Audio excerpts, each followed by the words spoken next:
Já. Gravando agora. Bom, pessoal, boa noite a todos. Deixa eu colocar a aula aqui para vocês.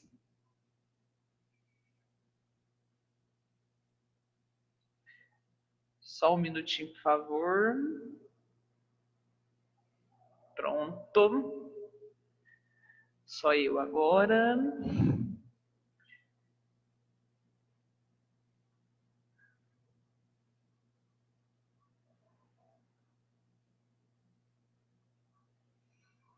Então, pessoal, hoje, o que nós vamos ter aí? Nós vamos ter uma recapitulação. Essa aula, hoje coloquei o nome dela aí até de Recapitulando, para quem está um pouquinho perdido, poder se encontrar, para quem perdeu alguma aula, poder achar essa aula, né? Se encontrar na nossa disciplina. Então, como conversado na aula passada, hoje eu dou essa revisão, né, esse recapitulando. Hoje é dia 15/9. O próximo aula, eu vou dar um teste, valendo uma pontuação só desse material, dessas 5 últimas aulas. E eu vou fazer a correção do teste com vocês, porque é a base da prova. Então, eu quero que vocês vão bem na prova, que ninguém fique de recuperação nem nada. Então, estou passando esse recapitulando para quem está perdido. Então, pessoal, o que acontece? Primeira coisa que nós vamos trabalhar hoje, relembrar que para irrigar, a gente vai precisar de um bem muito precioso, que é a água, né?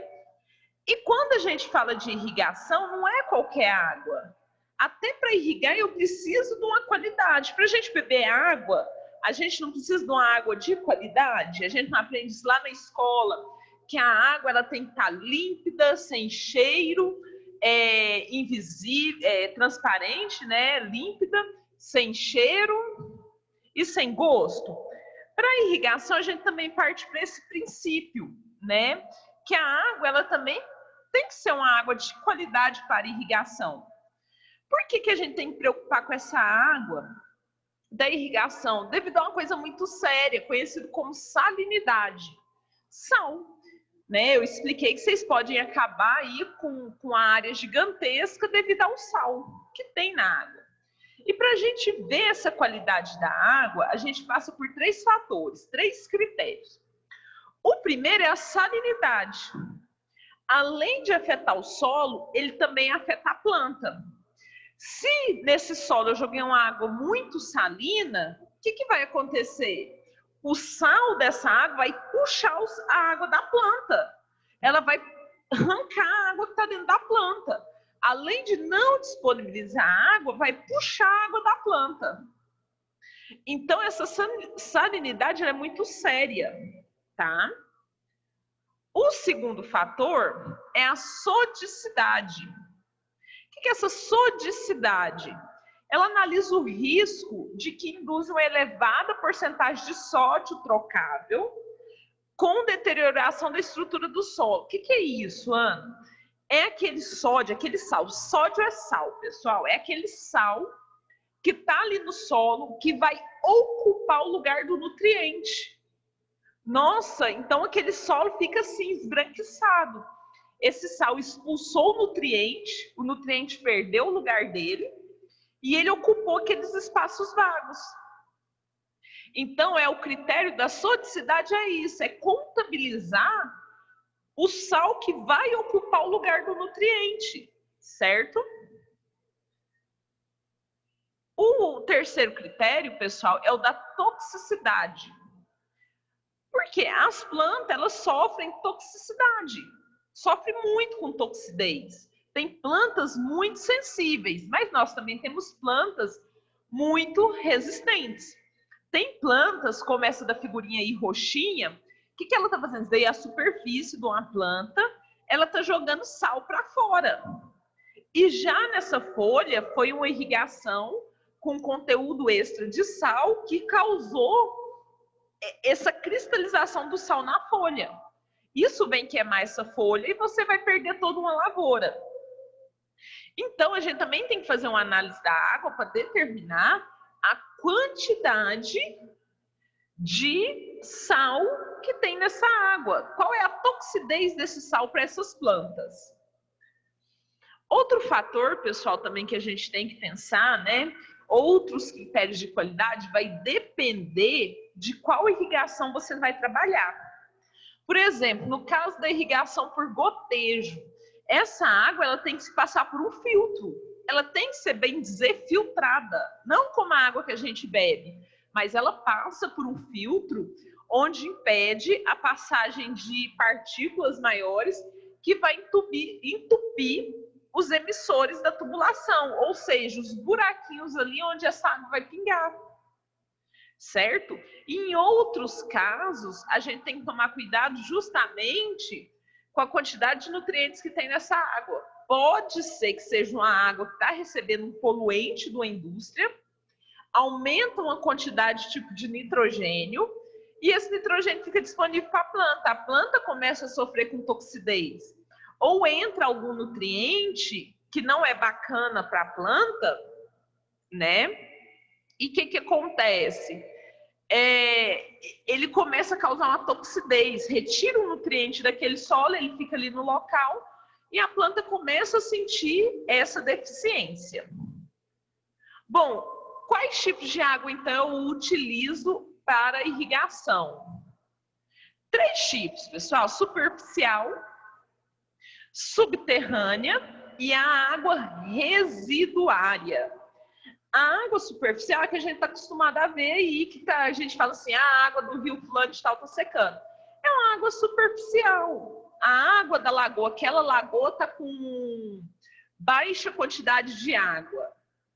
É a água superficial. Então é aquela água, né, que engloba principalmente rios, lagos, sendo as de rios as mais utilizadas, tá bom? Temos que ter consciência, pessoal, que uma água de rio, né, ela pode ter um conteúdo salino adquirido através do percurso que ela fez. Porque durante o percurso dela, ela sofre com a ação do homem. Não vai ser aquela água limpinha, clarinha, bonitinha. De maneira nenhuma. Vai ser uma água, pessoal, que ela vem sofrendo vem sofrendo o despejo de esgoto, despejo de um produtor acima que está com um defensivo de modo errôneo. Então, tudo isso tem que se tomar cuidado, tá? Depois nós temos a água subterrânea. As águas subterrâneas são aquelas que infiltram através da superfície do terreno. É a água que você conhece, aquela que choveu, percolou ali, né, pelo terreno e atingiu o lençol freático. E que de maneira você tira essa água? Através da construção de poços, tá? Através da construção dos poços. Então essa é a água subterrânea. Também temos que tomar cuidado com essa água. Ela também pode sofrer contaminação. Ou então eu posso utilizar muito meu poço, ele começar a puxar água de um lençol freático mais profundo, e esse lençol freático ser de características diferentes. Isso vai acontecer aonde? Em regiões de praia, né? Regiões com água salina. No primeiro momento você tem água doce. Se você extrai muita água dali, você chega no momento que começa a extrair água salgada, né? Procedente do mar. E você pode matar uma lavoura inteira realizando isso. Por último, nós temos quem? As águas residuárias. Essas águas residuárias, pessoal, não é um conceito novo. É reutilizar uma água. Isso na Grécia Antiga já se fazia. Quais são essas águas residuais que nós utilizamos? As domésticas, provenientes de banhos, cozinhas, né? De casa mesmo, das indústrias, água de infiltração, que estão aí nos bueiros, né? Você tem a rua, aí tem os bueiros, coleta essa água. É uma água residuária, gente, não é uma água 100% límpida que infiltrou ali. E águas urbanas também. É água de infiltração, né, resultante da infiltração dos coletores de água nos terrenos, e as águas urbanas. Onde eu posso aplicar essa água residuária? Eu posso aplicá-la na agricultura? Pode, pessoal. Nada vai impedir vocês de utilizar essa água na agricultura, certo? E as principais aplicações da água reciclada são irrigação paisagística, né, de jardins, irrigação de campo para cultivo, né, principalmente forrageiras e alguns grãos, tá? Podemos usar essa água nas indústrias, né, recarregar novamente o solo, usos urbanos não potáveis, ou seja, você pode usar ele na cidade, mas não para distribuir para a população beber. Alguma finalidade ambiental e outros usos. No Brasil isso é regulamentado? Não. Não tem uma lei que regulamenta essa água, pessoal. Porém, a gente também tem que ter uma noção. Eu não vou num córrego contaminado de esgoto, de cocô, vamos falar o português claro, vou usar para irrigar hortaliça. Não vou fazer isso. Tá? É questão de noção, de ética, de saúde pública mesmo. Não existe uma regulamentação no país, a gente torce para quem é produtor não estar utilizando esse tipo de água, mas a gente sabe que acontece, né? Um Zé da Horta, da vida, que não tem muito conhecimento e só tem aquilo ali como ganha-pão. Essa água, pessoal, ela precisa ser testada. Já me perguntaram, né, na aula retrasada com qual frequência? Depende. Para mim fazer a amostragem de uma água que eu vou utilizar na irrigação, depende, tá? Depende do recurso hídrico que eu estou utilizando, se eu notei uma mudança dele ou não. Depende qual é meu plantio. É um plantio mais sensível, que eu tenho que fazer um controle maior da água que eu estou utilizando? Talvez, tá? Ou seja, 2 vezes por ano está de bom tamanho, coisa que muita gente não faz, mas uma amostragem 2 vezes por ano está ok. Tem a metodologia correta, assim como tem a metodologia, pessoal, para coletar solo, nós temos uma metodologia para coletar água, tá? É de acordo com a fonte, foi igual eu falei, é de acordo também com o solo. Eu tenho uma área, se eu tenho vários tipos de solo nessa área, será várias análises de solo. Da mesma forma, o caso da água. Se eu tenho várias fontes de água para irrigar uma área minha, eu tenho que fazer cada fonte de água uma amostragem dessa água, certo? Deixo aqui, né, como que vocês fazem para vocês não perderem. Tem que ser identificado, pessoal. Essa amostra d'água, ela tem que ser identificada assim como a gente identifica quem? A análise de solo. É primos primeiros. Dentro dessas amostragens, nós temos a amostragem simples, tá? Que é aquela única fonte, um único lugar. Eu vou ali e tiro só uma amostra de água, não preciso mais. Eu tenho uma amostragem compostas, assim como a amostragem composta de solo, que eu pego em diferentes tempos, né, em diferentes pontos, uma quantidade de água, misturo e levo para análise. E eu tenho as amostras integradas, que eu tiro tudo ao mesmo tempo, em pontos diferentes, né, ao mesmo tempo, um monte de garrafinha, depois eu misturo todas essas garrafinhas e levo para o laboratório para fazer a análise. Tenho que conservar essa amostra? Tenho. Assim como eu conservo a amostra de solo, eu também conservo a amostra de água. Ela não pode ficar pegando sol, não pode quase ferver, porque degrada, pessoal, alguns nutrientes, alguns fatores biológicos da água, tomando uma radiação do sol muito intensa, né, ou seja, esquentando, essa água vai sofrer uma degradação, tá? Então, a sua análise, ela não fica fiel. Por último aqui, né, fazendo essa revisão da parte de água, de qualidade da água, nós temos um quadro aí, né, com algumas análises, que tipo de vasilha usar, onde é PE plástico, onde é vidro, a quantidade de água, o modo de conservação e que tempo que eu posso conservar essa água. Alguém tem alguma pergunta para fazer sobre água? Né? Essa parte de revisão aí da água, qualidade de água, alguém tem alguma pergunta?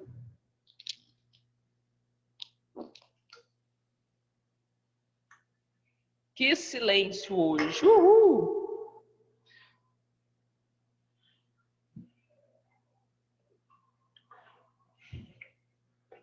Não, já que ninguém perguntou, já que ninguém tem nenhuma pergunta em relação a isso, vou continuar. Após, pessoal... Professora Ana. Oi. Professora Ana. Tô ouvindo, Raul. Boa noite. Boa noite. Igual a senhora estava falando dessa água residual aí, onde deve ser usada. E até hoje não tem um mecanismo que o Ministério da Saúde e tal, alguma coisa aí, para desembargar, alguma resolução. Não, a gente tem que ter consciência de não usar na alimentação, né? É perigoso. Tipo assim, igual passa um córrego contaminado, você captar aquela água para usar numa olerícola. É difícil, né?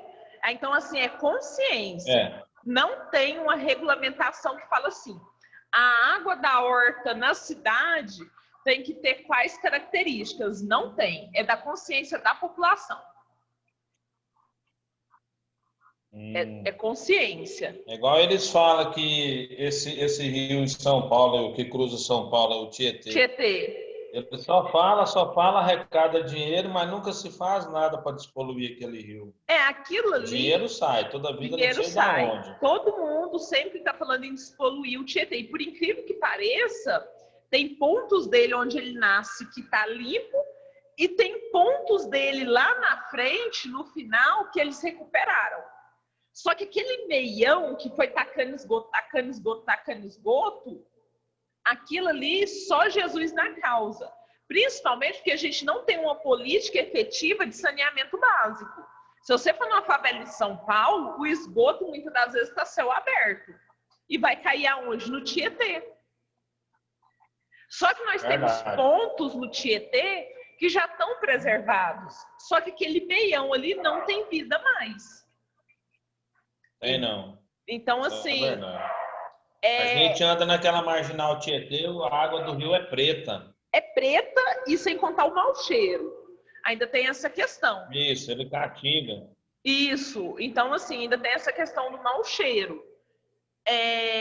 Ali, de verdade, enquanto não fizer duas coisas, o saneamento básico de toda a cidade de São Paulo, que eu acho que é uma coisa já impossível, e não fizer captação d'água da chuva, tipo bueiro, essas coisas, e uma conscientização para não tacar lixo na rua, porque quando vem a chuva vai tudo pro Tietê, Deus de sofá, resto de geladeira, tudo, até o esgoto da pessoa, o Tietê não muda. Primeiramente, saneamento básico, você tirar o esgoto dali.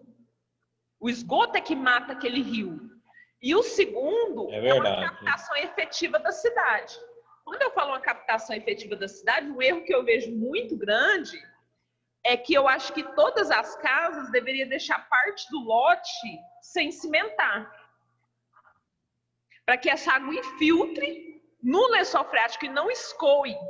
Rio Verde só não está tendo casos maiores de alagamento, dessa forma igual tem em São Paulo, que alaga tudo, porque o Barrinha, com aquela construção daquelas pistas ali, Paulo Roberto, tudo, abriu o escoamento de água. Porque senão Rio Verde já estava inundando. Rio Verde estaria inundando já. Porque está todo mundo cimentando. Você não tem água infiltrando, você tem água escorrendo. Esse que é o nosso problema. Mas no início da Avenida da Paulo Roberto, as primeiras chuvas inicial ali, tanto o estacionamento do Clube Campestre, teve carros lá, teve que ser abandonado. Minha casa, eu moro no fundo daquele córrego, exatamente. Eu moro no fundo daquele córrego. Aquele córrego corta o meu lote, minha chácara, onde eu moro.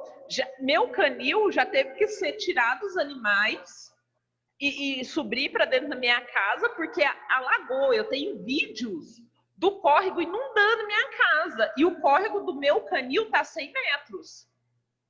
Então, tem 100 metros do córrego ao meu canil. Que é isso, hein? E inundou de subida, eu tenho que tirar os cachorros. E alaga mesmo, a água sobe assim, mas do mesmo jeito que a água sobe, a água desce uma vez. É o trem mais estranho do mundo. E já aconteceu, depois que abriu as avenidas, acabou esse problema. Eu mesmo senti isso, acabou. Tem uns 2 anos que não alaga mais nada. Mas também tem um problema. Depois que fez ela, as minas que nasciam na minha residência não nascem mais. Tinha época do ano que escorria água limpa, brotava água, minava. Depois dessa construção, nunca mais minou água também. Então, assim, isso a gente sente também. Legal, é legal. É porque fez uma boa drenagem. Isso. Quando se faz uma boa drenagem com um bom engenheiro, acaba muita coisa. Acaba. Os problemas sociais acabam. Aí só que vem um segundo problema. Agora, quando faz um serviço meia boca, só para economizar dinheiro e pôr no bolso, aí fica pior. Isso, só que tem um segundo problema, exatamente. Problema dobrado. Só que muitos locais antigos, bairros antigos aqui em Rio Verde, que não foi feito o nivelamento dos lotes com as ruas, o esgoto não pode ser ligado. Então, o esgoto é jogado diretamente nesses córregos aqui da cidade. Então, você ainda tem esse problema de saneamento básico em Rio Verde. Mas muita coisa, sim, melhorou. Isso aí é fato. É fato. De verdade. Então, pessoal, essa primeira parte de água, eu acho que está tranquilo. Vocês conseguem discutir isso muito bem, igual o Howard Pai está falando. O Renner Pai, perdão, está falando, igual o Renner está colocando. Isso é legal porque eu percebo que vocês já abriu a mente. Entendeu? Isso é muito bacana. Então, eu acredito que essa parte de água já está ok para vocês. Né? Hoje vocês conseguem dialogar isso igual o Renner Pai está fazendo. Então, eu estou tranquila nessa parte com vocês. Podemos ir para a próxima? Então, vou começar aquele agora. Aquele da aula passada que eu falei que já está igual das notas solo aqui, devido a essa camada vulcânica, que agora já está aí uma camada vulcânica lá, essa água, ela tem um percentual de aquecimento, 20%, 30%, como que é? Porque se for 30%, dependendo se você jogar ela direto na planta, a planta sente? Sente porque tem alguns fatores. Se você for naquele clube mais barato lá de Jataí, porque tem o caro, que é o do hotel, e tem um mais barato, que é R$30 para entrar, entra qualquer um da população. Esse mais barato, ele tem um quadro da composição química dessa água. Primeiro é a temperatura, que você não pode usar essa água direto nunca numa hortaliça, que você vai matar ela, porque ela é quente. E dependendo da planta que você tiver, ela pode ser sensível. Ele tem altas propriedades de alguns nutrientes. Tem que ir para um reservatório primeiro para esfriar. Tem que ir para um reservatório primeiro. E antes de você irrigar com ela, você tem que olhar os nutrientes dessa água, porque talvez não precisa nem de você fazer adubação. Ele tem uma alta concentração de alguns nutrientes. Agora, de cabeça, eu não me recordo quais, mas eu já olhei essa tabela que tem lá no clube e teve um nutriente que eu fiquei bem admirada. Isso eu não sabia, não. Já tem um alto teor, então, na água já. Já. Provavelmente, se eu não me engano, é de enxofre, boro. E tinha um outro que eu fiquei assim, eu acho que é fósforo ou potássio, que é muito alto. Tipo assim, se você for usar para irrigar uma horta, nem precisa de você usar nutrientes. Por isso que você tem que fazer a análise da água. Porque às vezes você não precisa, tem alguns nutrientes que você não precisa nem se preocupar. Tá. Isso. E aí, quando faz a coleta dessas amostras da água aí, igual você falou, nas garrafinhas, identifica tudo, e aí coloca no caixa de isopor, e taca ali, para ter alteração na água. Isso, você tem que resfriar ela para não ter alteração e vai para o laboratório. É bem simples. Eu falo que é mais simples que no sol.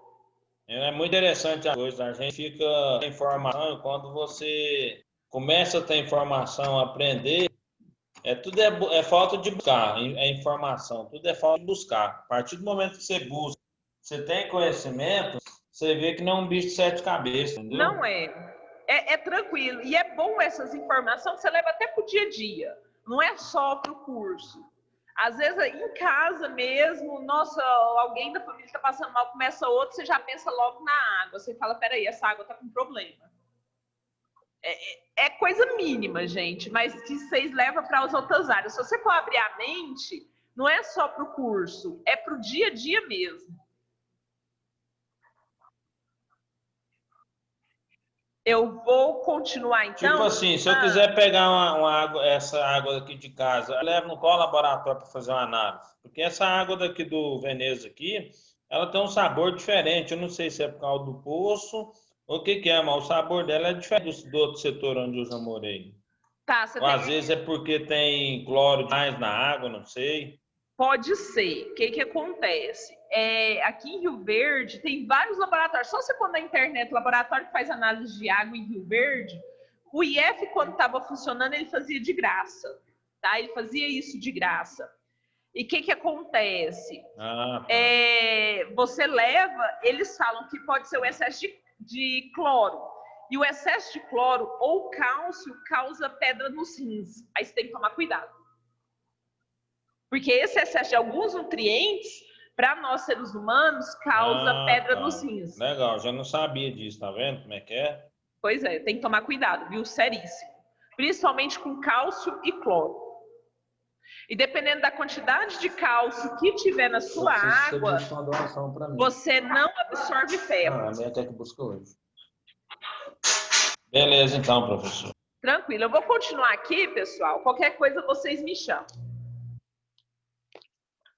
Aí, pessoal, a gente viu a água, a gente viu a qualidade da água, porém, a gente tem que determinar quanta água tem no solo. Isso aí é fato. O que acontece?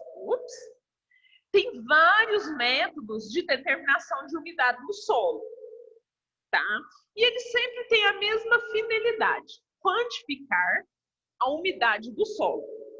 As diferenças estão no modo que eu vou trabalhar, tá? Dentre esses métodos, pessoal, nós dividimos ele em método direto e indireto. Isso aí nós vimos nas últimas aulas. Esses métodos diretos são 2 e os indiretos são muito mais métodos. E eu vou passar um por um agora para relembrar vocês. Na atualidade, eu tenho que lembrar isso aqui, tem sistemas automáticos, tá? Que você enfia ali no solo, ele te dá a leitura na hora. Porém, pessoal, tem métodos que vocês têm que calcular, por isso que eu ensinei os cálculos. Então, eu resolvi começar a aula de trás para frente, para a gente, na hora de chegar nos cálculos, a gente saber por que dos cálculos. Então, como eu estava falando para vocês, eu tenho os métodos diretos. Meus 2 métodos diretos é o método estufa e o do PA. Pessoal, e os métodos indiretos, eu citei alguns. Mas o que nós vamos dar ênfase é a tensiometria. Porque é o mais barato e o mais utilizado no país. Nos métodos diretos, pessoal, o de estufa, ele é considerado padrão por quê? Porque é através desse método que eu determino todos os outros. Nossa, eu, Ana, acho que inventei um método novo de medir a umidade do solo. Será que ele é confiável? É só eu comparar com o método padrão. Se o meu método deu o mesmo resultado da estufa, sim, ele é confiável. Então, quando eu faço o método da estufa ou qualquer um outro, os valores têm que ser iguais. Porque o método da estufa é um método padrão.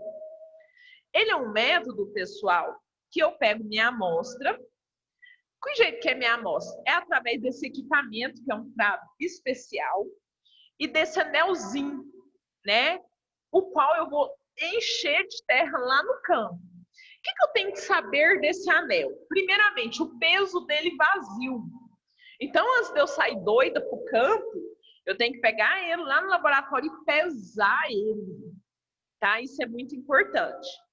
Depois, pessoal, eu tenho que pegar uma régua, medir a altura desse anel e o diâmetro dele, o tamanho dele aqui.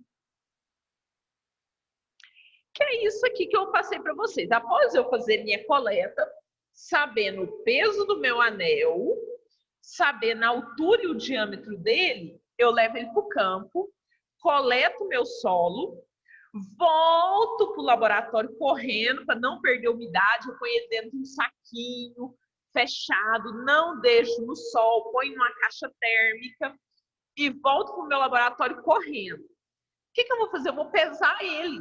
Eu vou pesar esse anel com o solo úmido. Vou saber quanto que esse solo estava pesando. Após eu fazer isso, eu vou levar esse anelzinho para a estufa. E vou secar ele. Por quanto tempo? Depende, pessoal. Geralmente de 24 horas. Ah, tá, eu vou chamar de cubo. Pode, pode. O recipiente que tira o solo, cubo, pode. Tranquilo. Cilindro, também não importa, não. O negocinho de tirar solo do chão, também pode. E leva ele para a estufa durante mais ou menos de 24 a 48 horas, tá? E depois eu peso. É por isso que eu preciso calcular, né, pessoal? Porque esse trem não vai cair no meu colo de mão beijada e falar assim, oi, eu peso tanto. Ele não vai fazer isso sozinho. Por isso que eu ensinei alguns cálculos para vocês. Vou ensinar todos os padrões, depois eu vou lá nos cálculos. E aí vocês vão entender de onde eu tirei os cálculos. O segundo método, pessoal, chamado de direto, eu tenho o do PA. É um equipamento caseiro que a gente faz em marcenaria, quando a pessoa é boa. Tem ele algumas empresas que fazem também. E ele é muito engraçado porque ele é muito rústico, né? Ele é aquelas balancinhas, aqueles pezinhos de balança muito antiga que existia antigamente. E uma chaleira. Eu pego o solo, 100 gramas, aí tem um peso fixo esse solo. Ele é 100 gramas. Então, eu estou ali com a balancinha de precisão, peguei lá um copinho, 100 gramas de solo, joguei na minha chaleirinha, que é esse equipamento aqui. O que eu vou fazer? Colocar óleo. Óleo de cozinha, pessoal, óleo, tá? E embaixo da chaleira eu vou pôr fogo. E vou pôr um termômetro ali e esperar atingir 180 graus. Por que atingir 180 graus? Porque quando eu misturo óleo e água, o que me acontece? Ele fica aquela mistura ali, vamos dizer assim, não tão homogênea, né? Você vê o óleo separado da água. Eu pondo fogo ali e atingindo 180 graus, esse óleo começa a ferver. E quem que vai evaporar? A minha água. Tá? Aí essa balança ela vai começar a ter um desequilíbrio. Conforme ela for desequilibrando, ela for ficando, vai subindo, você sabe quanto de água perdeu. Interessantíssimo esse método aí, pessoal. A vantagem é que ele é barato, ele é rápido, você faz a coleta ali no solo, só que ele pode ter erros, porque vai depender de pessoa para manipular ele. Então tem que ser uma pessoa bem criteriosa. E depois, pessoal, eu tenho uns métodos indiretos, que é o da tensiometria, bloco de resistência elétrica, sonda de nêutron, o speed e o DTR. O tensiômetro é esse equipamento, tá? Ele mede diretamente a tensão da água, ou seja, você vai colocar lá no solo, ele vai medir a tensão da água, certo? Ele vai fazer a mesma força que a planta faz para retirar a água do solo. Então, a gente vai medir quanto de força que a planta está fazendo para tirar a água do solo. Tranquilo, ele faz o que a planta faz. O que acontece? Ele vai de 0 a menos 0,75. O que isso significa? O zero, pessoal, é quando o solo está ali bombando de água. Tem água à vontade. Quanto menos água vai tendo, mais negativa essa água vai ficando. Quando essa água chega a menos 0,75 ATM, que é atmosfera, é uma medida. O que acontece? É uma água, pessoal, que não tem Cristo que tira ela do solo, não. Já está seco, esturricado. Não vai sair mais nada dali. É quando sua planta entrou em ponto de murcha permanente. Tchau, sua planta morreu. Entendeu? Então, esse equipamento, ele faz isso. Esse equipamento, pessoal, tem ele de diversas formas. Hoje a gente já tem uns mais moderninhos, que ele é digital, ele já dá leitura na hora. Ele fala, ó, seu solo está com X, seu solo está com Y. E já tem esse aqui que a gente tem que fazer a leiturinha, igual do relógio de água, tá? Então depende do seu capital para você usar um ou outro.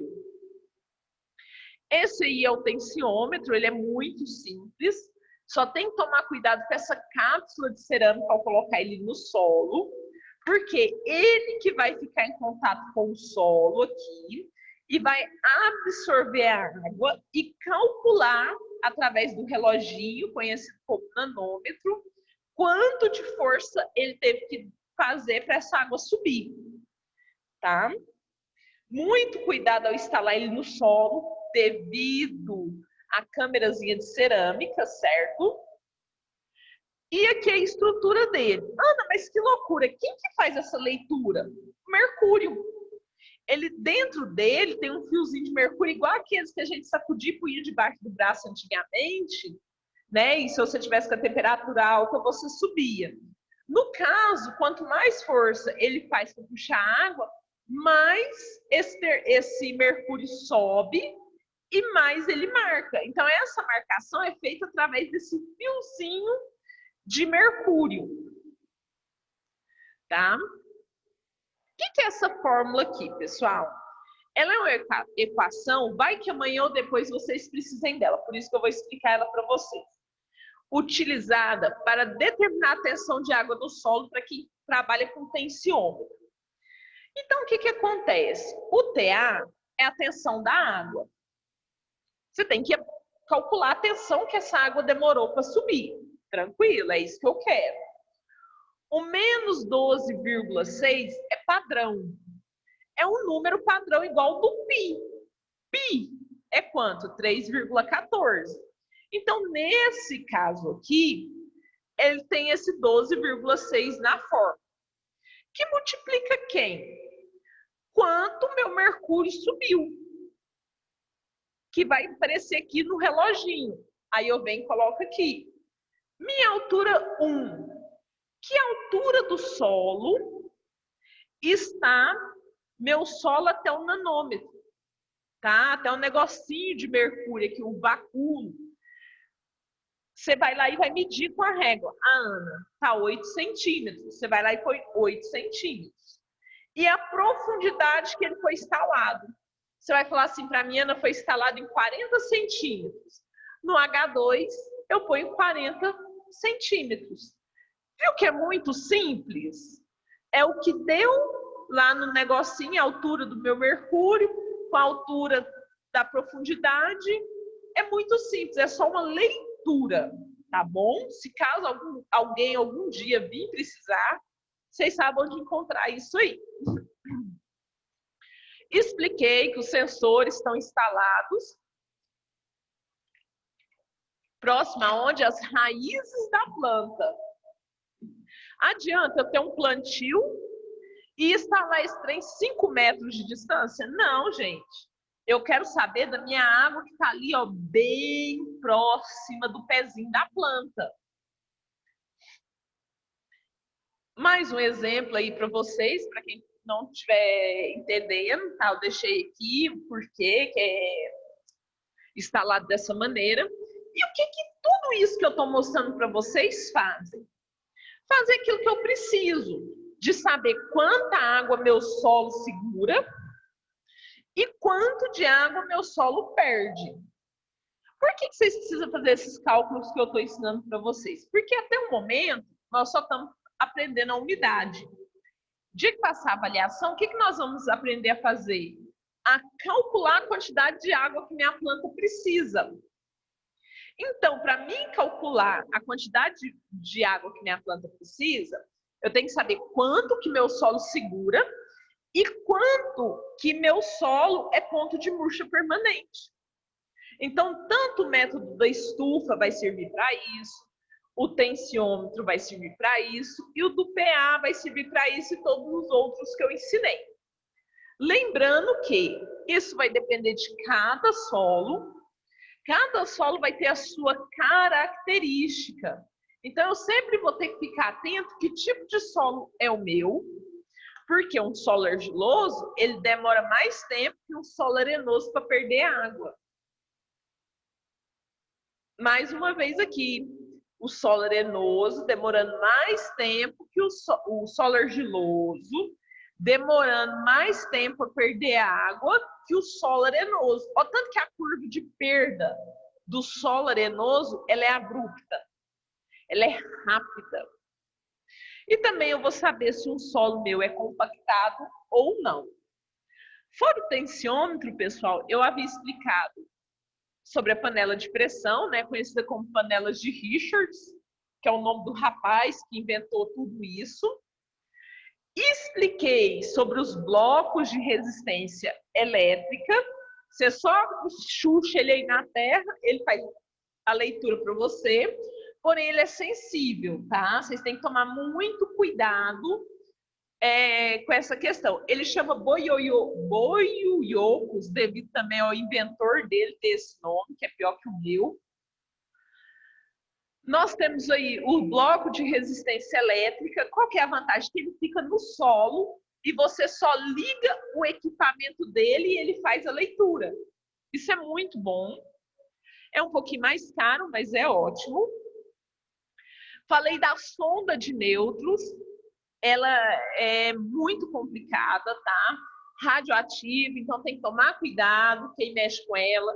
Eu até hoje não vi uma dessa, acredito que eu não vou ver, principalmente devido aos raios gamas que ela libera. E esse raio gama, ele é altamente radioativo, ou seja, ele é altamente cancerígeno, tá? O método SPEED tem aí suas vantagens, porém para solo argiloso não é lá essas coisas. Para nossa região aqui na África, bacana, que é um solo mais arenoso, mas com solo argiloso não compensa. Expliquei o Time Dominant Reflection, que determina aí, né, quanto de água que tem no solo através das frequências elétricas. Do engenhoca muito grande, foi inventado para saber onde nas linhas telefônicas tinha ruptura e logo alguém pensou nisso para o solo. Aqui no país não é muito utilizado e foi igual eu expliquei. É hábito de país para país, tá? A utilização desses equipamentos. Aí, pessoal, vocês já entenderam o que é a água? Tranquilo. Os métodos que utilizamos para medir a água do solo. Eu acredito também que está tranquilo, né? Vocês entenderam que existe um monte de coisa para medir a água do solo, porém os 3 mais utilizados, ou os 2 mais utilizados, é o tensiômetro e a estufa. Tranquilo. De todos os métodos, quais os mais usados em questão de requerer trabalho com isso, qual seria mais viável? O tensiômetro. O tensiômetro de verdade é o mais utilizado, tá? De todos os métodos, é o tensiômetro. Agora, quando você vai instalar a irrigação de primeira vez numa área, tem que fazer o método da estufa, para ser o mais confiável. Aí o tensiômetro fica só para determinar naqueles momentos. Entendeu? Na lavoura seguinte, você vai continuar irrigando. Você já tem o principal, que é o método da estufa. Aquele ali te dá uma certeza muito grande. Mas, porém, você vai mudar a cultura. Vamos dizer que você vai largar o milho para plantar feijão. Você vai mudar a cultura. Você tem que fazer uma leitura de novo nesse solo. Você pode fazer do tensiômetro, tá? Não tem problema nenhum. O tensiômetro você compra via internet, ele é barato, ele não é caro, mas depende também do modelo que você quer. E compensa, viu, colega? Compensa mesmo para quem vai trabalhar com alguma área ter um tensiômetro em casa. Então, pessoal, a gente, para conhecer essa umidade, ela tem uma importância muito grande. Por quê? Eu tenho que saber a quantidade de água que eu vou colocar nesse solo. E, pessoal, quando eu trabalho os cálculos, né, para me chegar nesse ponto, vou frisar novamente, eu nunca trabalho em base úmida, eu trabalho sempre em base seca. Então, tudo isso que eu mostrei anteriormente desses equipamentos para vocês, eles vão me dar uma medição. O que eu vou fazer com essa medição? Começar meus cálculos. Para quê? Para saber quanto de água eu vou pôr no solo. Então, pessoal, eu tenho 3 cálculos base. O que são 3 cálculos base? Eu tenho minha porcentagem de umidade no solo, em base úmida. Quanto de água tem naquele solo? Essas duas contas me trazem isso. Só que eu tenho ela em porcentagem em base úmida e porcentagem em base seca. Ana, quando que é um, quando que é outro? Depende do equipamento que você está usando. Estufa. Estufa já vai me dar umidade em base seca. Entendeu? Ô, Clay, boa noite. Porcentagem em base seca. O método da estufa. Porém, se eu estiver utilizando o método do PA, ele vai me dar porcentagem em base úmida. Eu só posso trabalhar em base seca. Então, a conta de baixo aí escrita transformação é se eu tiver trabalhado com o quê?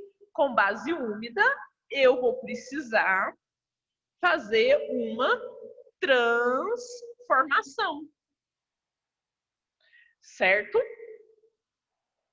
É aí que começa a viagem nossa. É através dessas duas contas. Através dessas duas contas, já vou dar a umidade que esse solo estava. Só que, Ana, não é só isso, né, pessoal? Vai ter momentos, eu já trouxe isso aí para explicar o seguinte. Vai ter momentos, né, que eu vou trabalhar essa porcentagem em volume. Porque tem porcentagem. Mas eu vou ter que passar isso para volume. Eu já deixei a contazinha aí do volume para vocês. A gente ainda não utilizou ela, tá? Mas já tá aí. Se alguém já tiver curiosidade de procurar, como é que eu vou transformar a água, porcentagem em volume? Tá aí. O que é porcentagem em volume? 10% para milímetro. Entendeu? 10% para algum milímetro. O maior problema encontrado, né, é conhecer o volume da amostra de solo, que é o cilindro aí, né? Esse é o maior problema, porque muitas das vezes eu vou utilizar o quê? Amostras que eu fui lá no solo e tirei uma quantidade. Acho não, aí tem água ainda, igual. Deixa eu ver aqui.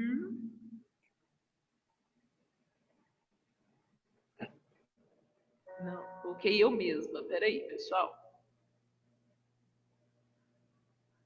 Vai, puxa água nessa. Pronto. Aí, pessoal, o que acontece? Eu coloco, né? Eu tenho essa dificuldade, mas isso é para algumas amostragens de solo. Se alguém, pessoal, não entender o que é massa e o que é volume, é o seguinte: massa é o que você pesa. É o seu corpo. Quanto você pesa?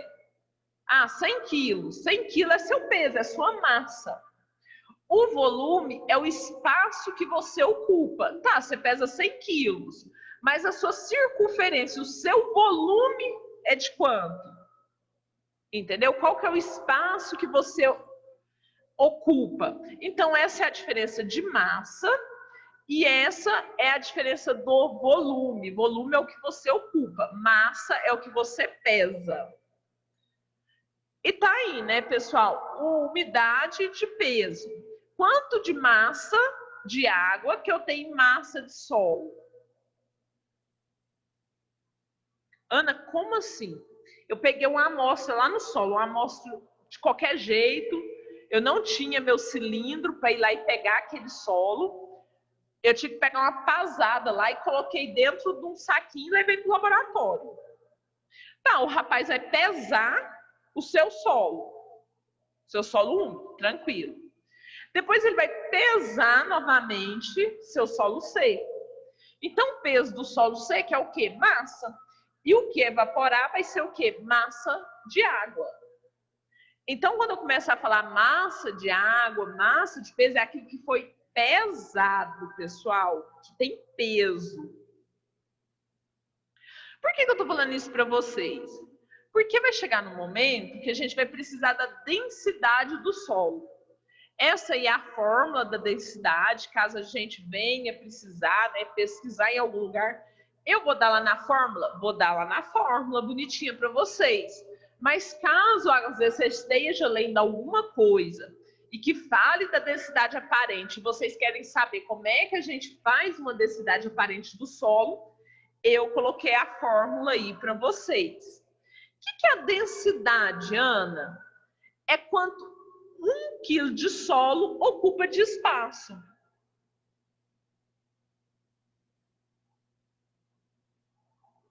Nossa, estava indo bem a aula. Ah, tá, Renê, é porque entrou nos cálculos, né? Pois é.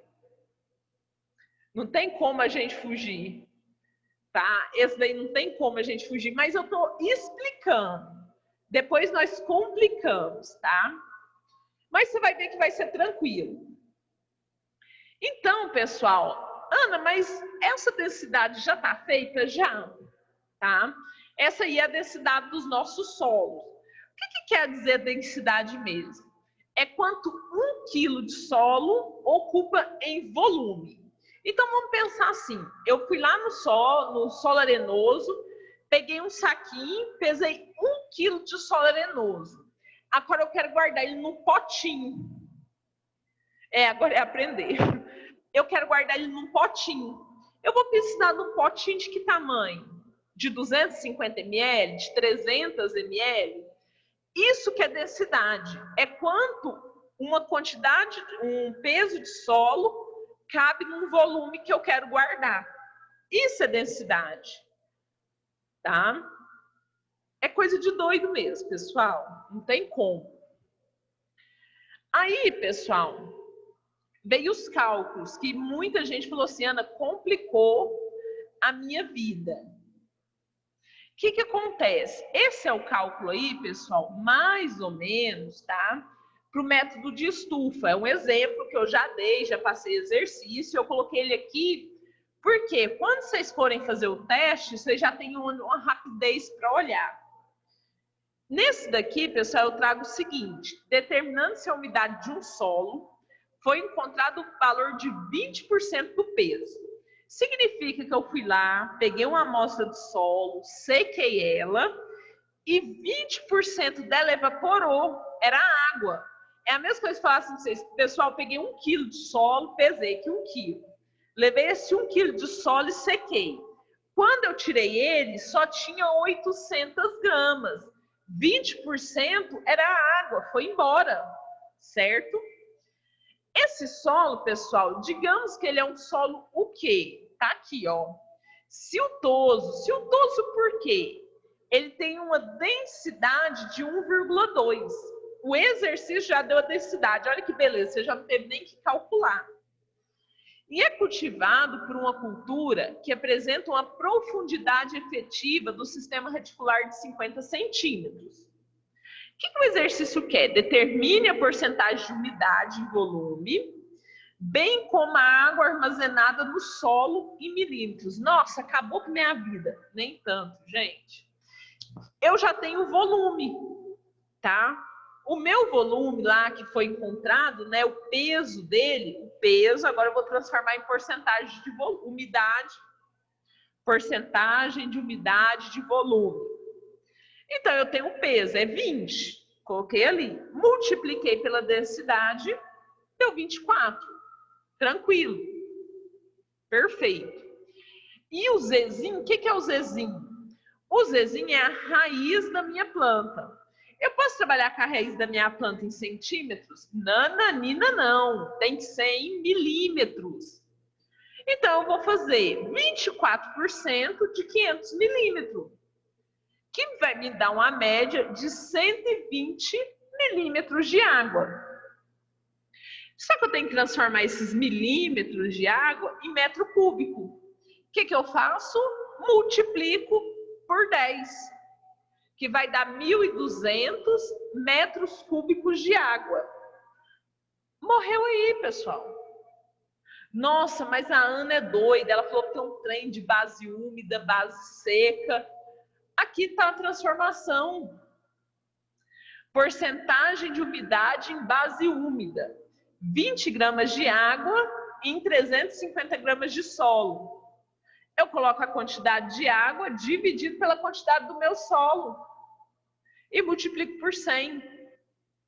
Deu 5,71. Ah, eu tenho que fazer a transformação. Eu tenho que fazer a transformação, pessoal. Porque isso aqui é base úmida. Não é base seca. Eu só posso trabalhar com base seca. Espera aí que deu PT o meu slide.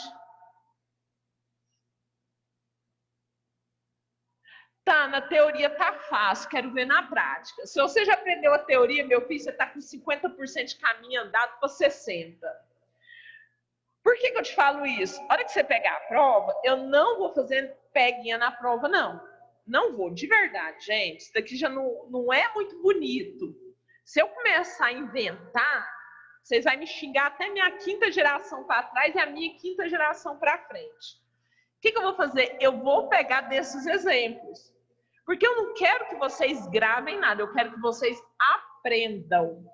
Se você me aprender 20% desses cálculos, eu já estou feliz soltando foguete. Então, na hora da prova, você vai ver, nossa, verdade, ela falou que era assim. Ah, não, tem como eu pesquisar, então eu vou pesquisar aqui. Tá? Então, você pode ficar tranquilo que eu não vou fazer sacanagem com ninguém na prova. E depois, pessoal, eu faço a transformação. A transformação está aqui, porcentagem de base seca, que é igual a 100 vezes a base úmida, e 100 vezes a base úmida. Onde está essa base úmida? O resultado aqui, pessoal. É só substituir aqui. Morreu tranquilo.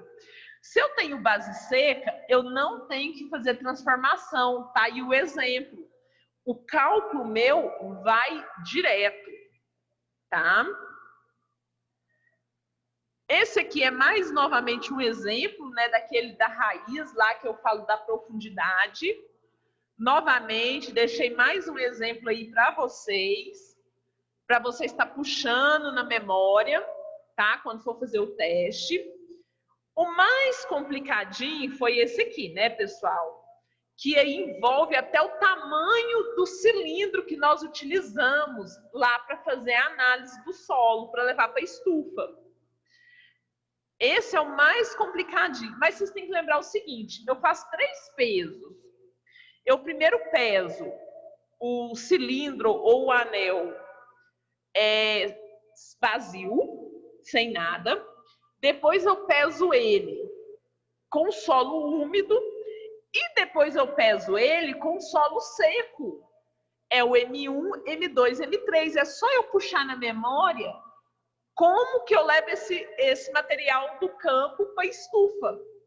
Então, vocês aprenderam a teoria, você sabendo como é que você faz essa medição, você já consegue trazer isso aqui para o cálculo, né? E eu dei o exemplo aqui para vocês, está nas outras aulas, mas eu trouxe novamente, com a resolução e os resultados aqui. E dei mais um exemplo para vocês terem como base, né? Então, foram 2 exemplos que eu dei.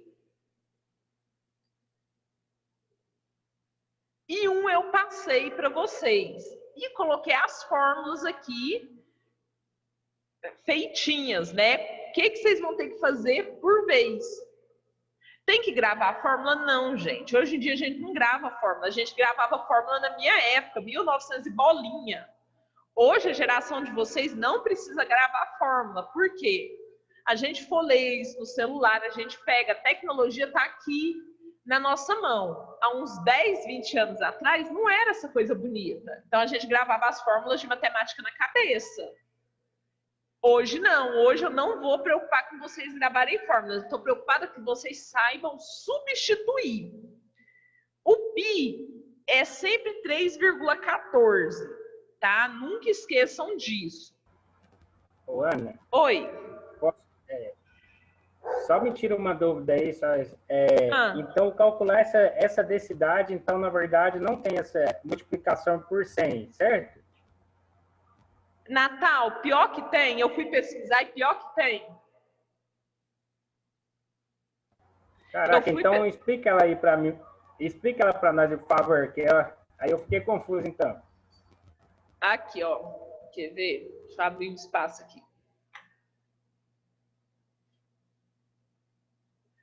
Porque aqui, ó. Quer ver? Vamos lá. Vou substituir... Eu acho que dá tempo de eu fazer aqui para vocês. O M1, que vai ser 240, menos o M2, que vai ser 196. Então, isso daí aqui. É do unidade de peso, né? Da densidade. O da densidade aqui, ó. O que acontece? Eu vou fazer tudo e no final que eu vou multiplicar por 100. E você tá vendo essa altura aqui, esse Hzinho? Bem aqui embaixo, ele multiplica só a parte de baixo. Vai ficar assim, ó. M2... Tá, ele está multiplicando ou ele é um expoente também? Não, ele é multiplicando. Né? É um vezes mesmo. Assim. Ele é um vezes mesmo, de multiplicação mesmo. Ele não é expoente, ele é multiplicação. Ele tá pequenininho porque ele faz parte só dessa daqui de baixo. Correto, eu entendi. Mas é porque quando, do jeito que você falou, eu fiz. Somente calculando ele somente no parênteses que está sendo dividido. E depois que eu multipliquei todos por 100. Só que não... Aí eu fiquei na dúvida porque o resultado deu diferente, sabe? Deu muito diferente, Natal. Sim, deu bastante diferente. Você lembra que a gente até comentou e você Lembra, falou, não, estava muito alto. Mas na correção da aula passada... Então, por isso. Fiz ele. Na aula passada, no meio da correção, em casa, eu fui ver que nós fizemos algum erro muito grotesco, que precisava do 100, mas na hora do cálculo aqui não precisou. Muito incrível o que aconteceu. Aí eu fui pegar os livros e fui folhear os livros de irrigação. Existe esse 100, sim, nas fórmulas. Ele existe. Tanto é que esse exercício aqui, ó, ele é retirado, deixa eu achar ele aqui. Ele é retirado do livro. Eu vou até mandar esse livro para vocês. Aqui, ó, tá vendo essa fórmula aqui de baixo? Que é da densidade? Não, que é do volume, né? Da densidade aqui, ela foi dada direta. Só que a hora que eu fui nos livros, eu não sei como esse cara aí achou. Vem cá, cadê os livrinhos? Então, na densidade ele não está multiplicando. Ele não está multiplicando o 100, não. Verifique para você ver a densidade. Não tá. Ele só está multiplicando só a parte do divisor. Tá vendo lá? 3,14 vezes 6 ao quadrado. Vezes 2,5, que é da altura, exatamente. É a fórmula de baixo que multiplica por 100. Não tem isso. Verdade.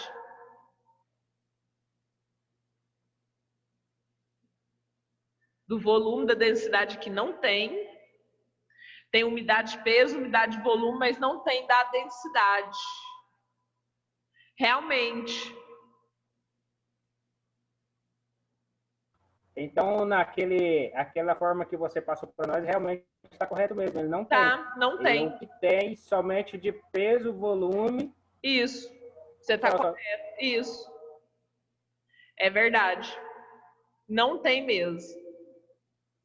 Essa daqui deixa de existir aqui. Realmente ela não tem. Se você for comparar, realmente é essas duas aqui que tem. Umidade de peso e umidade de volume. Não a de densidade. E você não precisa nem fazer essa daqui, porque você usa a densidade multiplicada por essa aqui. Verdade.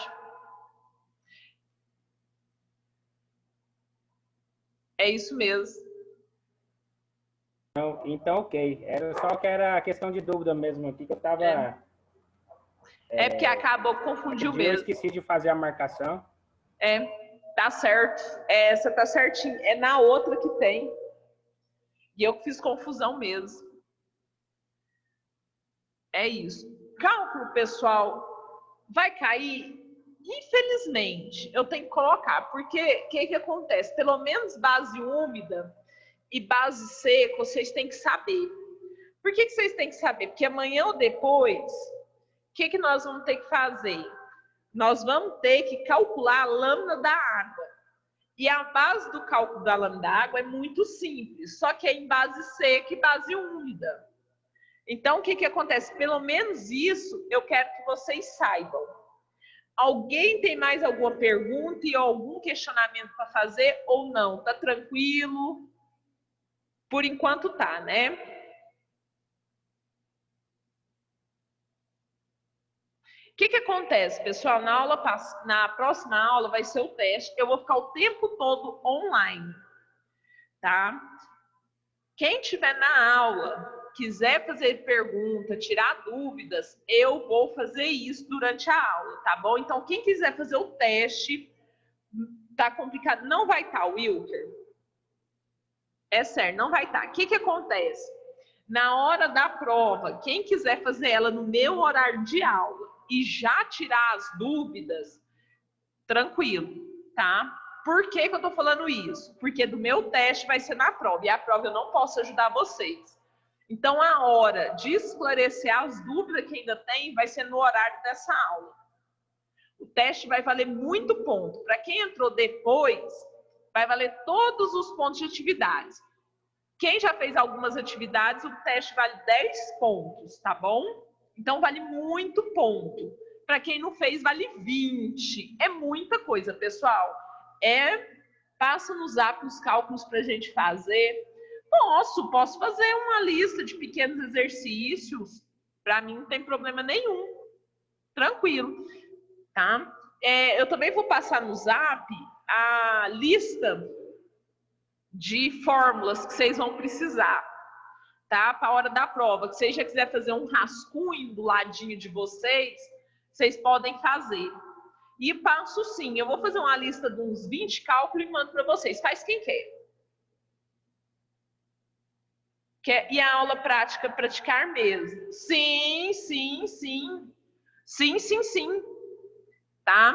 Combinadíssimo isso aí, pessoal. Eu quero que quem está presente deixa presença aí para mim, tá bom? Vou colocar aqui agora. E sim, Ronilson, só praticando vocês vão aprender isso aí. De verdade, tá?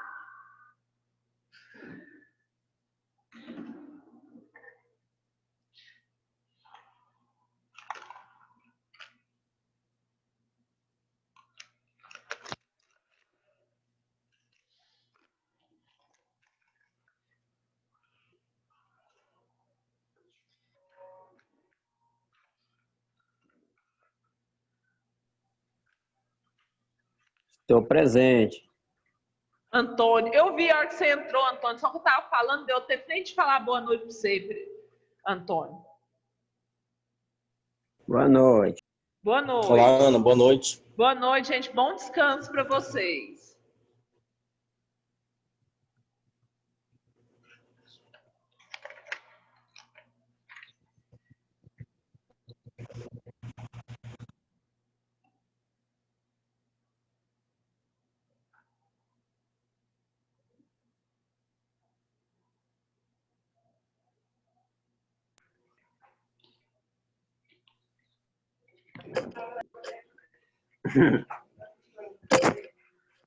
Não está acostumado, não.